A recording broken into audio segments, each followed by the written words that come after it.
Hey there, this is Jason, and I want to give you a one-year update on my passion fruit trellis that I'm growing. It's cantilevered over the side of my shed, and I specifically built it this way because I wanted it up off the ground.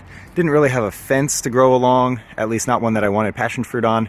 And I also wanted some greenery here on my walkway into my orchard entrance. This also provides shade to my shed, which is really important because back here in this window is my chicken coop. So in the middle of summer, I can use all the help I can get to keep that area cool for my chickens, and this definitely does that. So this time last year, I had my passion fruit planted in the ground right down here, trained it up along a fence. I used a bamboo stake and tied it off to help it hop up and over onto the trellis, and it was somewhere around here last year. And now this is a 16-foot run, and it is completely covered from one end to the other with passion fruit vines.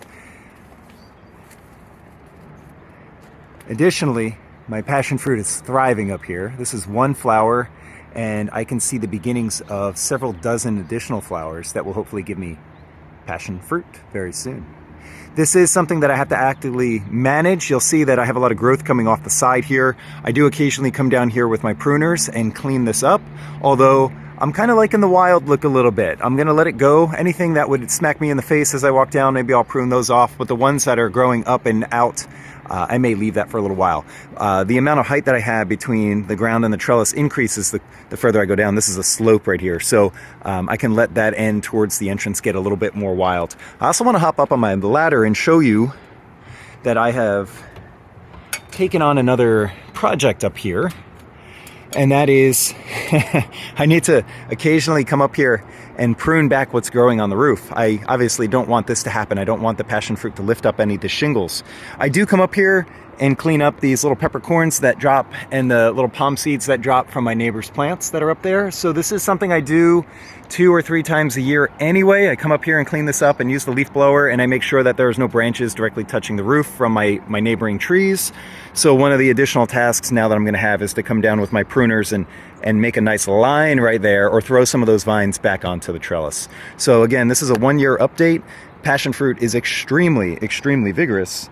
If you're looking to do something similar, just know that you'll need a lot of room to accommodate just one passion fruit vine. But if you're looking for a green fence, or if you're looking for a way to quickly cover an area, there are very few better options than passion fruit. They don't live very long, but when they are thriving, they are amazing. All right, one more time. Here's the finished product. This took less than 2 minutes. It took me longer to get the ladder out of the shed than it did to redirect these passion fruit vines back down the trellis rather than up and over the fence. I pruned a couple branches off that were not going in the right direction, but the majority of them I just pushed and folded back on top of the existing vines. I'll come back up here in a couple months. This is the vigorous season for passion fruit. It does slow down or completely stop in the winter, but during the summer I'll have to actively manage this a little bit more during the growing months.